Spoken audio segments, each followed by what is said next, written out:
12 जून 1962 का दिन सुबह का वक्त है और ये जेल है अल्कैट्राज़ आइलैंड सैन फ्रांसिस्को में। जिक्र है 3 कैदियों का, फ्रैंक मॉरिस, जॉन एंगलिन और उसका भाई क्लैरेंस। सुबह 7 बजे की रोल कॉल के वक्त ये तीनों गैर हाजिर पाए जाते हैं। एक गार्ड को उनको चेक करने के लिए भेजा जाता है।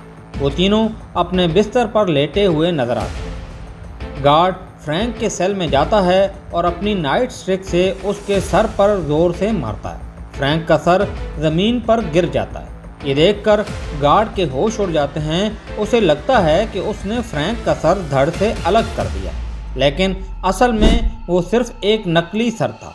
तीनों कैदियों ने भागने से पहले कागज़ से बने नकली सर और बॉडी अपने बिस्तर पर छोड़ दी थी ताकि गार्ड्स को लगे वो सो रहे हैं।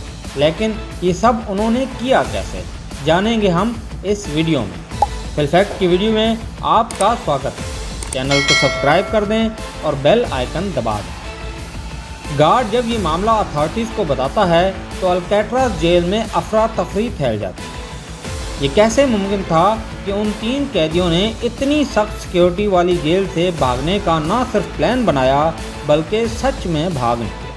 अल्कैट्राज़ जेल के बारे में मशहूर था कि अगर इसमें किसी कैदी को खुला भी छोड़ दिया जाए तो वो भाग नहीं सकता, क्योंकि जेल के इर्द गिर्द बस पानी ही पानी था। जेल में एक और कैदी भी था जिसका नाम था एलन वेस्ट। उसके पास भी इसी तरह कागज़ का बना नकली सर मौजूद था। दरअसल एलन वेस्ट भी इस एस्केप प्लान का हिस्सा था, मगर तयशुदा वक्त पर अपने सेल से निकल नहीं सका। पहले तो वो चुप था, लेकिन रिहाई का वादा लेकर वो इन्वेस्टिगेटर्स को बता देता है कि उसके साथी कैदियों ने कैसे ये इम्पॉसिबल काम कर दिखाया। और फिर जो उसने बताया वो इन्वेस्टिगेटर्स के लिए बहुत ही ज़्यादा शॉकिंग था। दरअसल उन तीनों कैदियों का जेल से निकलना अपने आप में एक कमाल था। अल्कैट्राज़ को अमेरिका की सबसे महफूज जेल समझा जाता था। अगर कोई यहाँ से भागना भी चाहे तो उसे 6 वाच टावर और 20 फुट लंबी कांटेदार तार के फेंस का सामना करना पड़ना था। और अगर किसी तरह से सब कुछ पार कर भी लिया तो सैन फ्रांसिस्को बे के गहरे, ठंडे और तूफानी पानी का सामना करना पड़ता। फ्रैंक मॉरिस, एंगलिन और क्लैरेंस यहाँ आने से पहले भी कई बार जेल से भाग चुके। फ्रैंक मॉरिस एक एक्सपीरियंस मुजरिम था जो पहली बार जेल नहीं आया।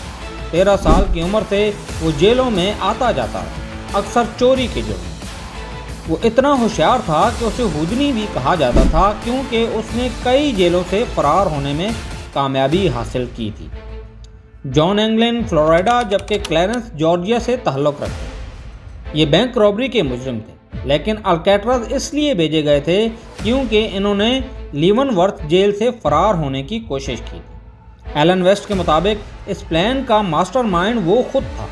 उसने इन्वेस्टिगेटर्स को बताया कि सबसे पहले उनका अपने सेल से बाहर निकलने का रास्ता ढूंढना था। उनके सेल्स के नीचे एयर वेंट्स थे जहां से वो निकल सकते थे। साल्ट वाटर की वजह से जो कंक्रीट डैमेज हुई थी, उन्होंने चमचों का इस्तेमाल करते हुए कंक्रीट को स्क्रैप करना शुरू कर दिया। धीरे धीरे वेंट के इर्द गिर्द के पत्थरों को हटा दिया गया। ये लोग रात में काम करते थे और एक दूसरे की निगरानी करते थे और अपने काम को छुपाने के लिए ग्रीन पेंट का इस्तेमाल करते थे जो उनको प्रिजन जॉब से मिलता था। गार्ड्स के आर्ली चेक्स के बावजूद ये तीनों अपने काम को कामयाबी से छुपा लेते थे। फिर जब उन्होंने एक एयर वेंट को काफ़ी बड़ा कर दिया तो उन्होंने कागज़ के नकली सर जो उनकी इस कारस्तानी को छुपाने में कामयाब रहे। जब तीनों कैदियों ने अपने सेल्स के पीछे से मेंटेनेंस हॉलवे तक का रास्ता ढूंढ लिया तो उन्होंने पाइप्स के थ्रू सेल ब्लॉक के ऊपर तक पहुंचना शुरू किया। लेकिन जब वो वेंट के पास पहुंचे तो उनको समझ आया कि वेंट बोल्ट से बंधा हुआ है, चुनाचे इसको खोलना पड़ेगा। ये लोग हर रात फेक हेड्स बनाकर अपने बिस्तर पर रख देते ताकि गार्ड को ये लगे कि वो अभी भी अपने सेल में मौजूद हैं। ये नकली हेड कागज़, साबुन और सीमेंट से बनाए गए थे। जब वो जेल में अपने बाल कटिंग करवाते तो साथ में ही बाल ले आया करते थे जो इन नकली हेड्स पर लगा देते थे ताकि वो असली जैसे दिखें।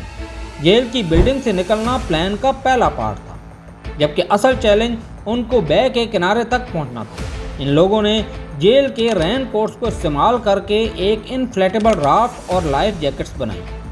जेल में एक मैगजीन आया करता था, पॉपुलर मैकेनिक्स, उसी में से उन्होंने वाटरप्रूफ ग्लू बनाने का तरीका सीखा और बना भी, जबकि वुड स्क्रैप से पैडल्स बना लिए। राफ्ट को इन्फ्लेट करने के लिए उन्होंने एक कंसर्टीना को ब्लोअर के तौर पर इस्तेमाल किया ताकि हवा बरसे। रात के तकरीबन 10 बजे फ्रैंक मॉरिस, जॉन एंगलिन और क्लेरेंस एंगलिन अपनी मैकशिफ्ट राफ्ट को सैन फ्रांसिस्को बे के तूफ़ानी पानी में डालते हैं और इंतहाई चालाकी से निकल जाते हैं। इसके बाद उनको कभी किसी ने नहीं देखा। अगली सुबह जब इन 3 कैदियों को गैर हाजिर पाया जाता है तो सबसे बड़ा सवाल ये होता है कि वो यहाँ से निकले कैसे, या फिर अभी भी जेल में ही कहीं छुपे बैठे। FBI को बुला लिया जाता है और एक सर्च ऑपरेशन शुरू होता है। इन्वेस्टिगेटर्स का सबसे बड़ा क्लू एलन वेस्ट था, जो जेल में रह गया था। उसने नकली सर और वेंट का नक्शा इन्वेस्टिगेटर्स के हवाले कर दिया। उसके बयान से पता चला कि जेल से भागने के बाद इनका प्लान एंजल आइलैंड की तरफ जाना था, सैन फ्रांसिस्को नहीं। ये बात बड़ी अजीब थी कि उन्होंने आबादी की जानिब जाने की बजाय दूसरे आइलैंड का रुख क्यों किया। दरअसल बात ये थी कि अगर वो आबादी वाले एरिया में जाते तो जेल के कपड़ों की वजह से पहचान लिए जाते और फिर पकड़े जाते, जबकि जिस एंजल आइलैंड की तरफ वो गए थे वो पहले एक मिसाइल बेस था जो अब डीकमीशन हो रहा था, जो इन तीनों के छुपने के लिए हेल्पफुल हो सकता था। एलन वेस्ट के मुताबिक मैरीन पहुंचने के बाद उनका अगला प्लान एक गाड़ी चोरी करने का था ताकि वहां से भी आगे निकल सकें। थारो इन्वेस्टिगेशन और सर्च ऑपरेशन के बाद ये बात कंफर्म कर ली गई कि वो तीनों कामयाबी से भाग निकले। 17 साल बाद 31 दिसंबर 1979 को FBI ने ऑफिशियली इस केस को बंद कर दिया। ये फाइल US मार्शल्स के हवाले कर दी गई ताकि अगर कोई न्यू लीड सामने आए तो फॉलो की जा सके। फ्रैंक मॉरिस, जॉन एंगलिन और उसका भाई क्लेरेंस सच में बच निकल गए। एक ऐसी कहानी है जो इमेजिन करने में ही बहुत मजा देती है। एक ऐसी जेल जो इनस्केपेबल थी। इन 3 कैदियों ने उससे निकलने का रास्ता ढूंढ लिया, अपने दिमाग का इस्तेमाल करते हुए जो कुछ भी जेल एरिया में मिलता उसे अपने स्केप प्लान के लिए इस्तेमाल करते। शायद इस बार उन्होंने कानून को भी हरा दिया था। ना तो कभी इनकी लाशें मिली, ना ही कभी इनकी मौत का कोई सबूत मिला। ये 20वीं सदी की सबसे बड़े राजों में से एक राज है और सब लोग इस कहानी को पसंद करते हैं क्योंकि सबको अच्छा लगता है जब एक अंडरडॉग जीत जाता है। आपको ये वीडियो कैसी लगी कमेंट्स में ज़रूर बताइएगा। वीडियो को लाइक एंड शेयर कर दें। मिलते हैं अगली दिलचस्प वीडियो में। शुक्रिया।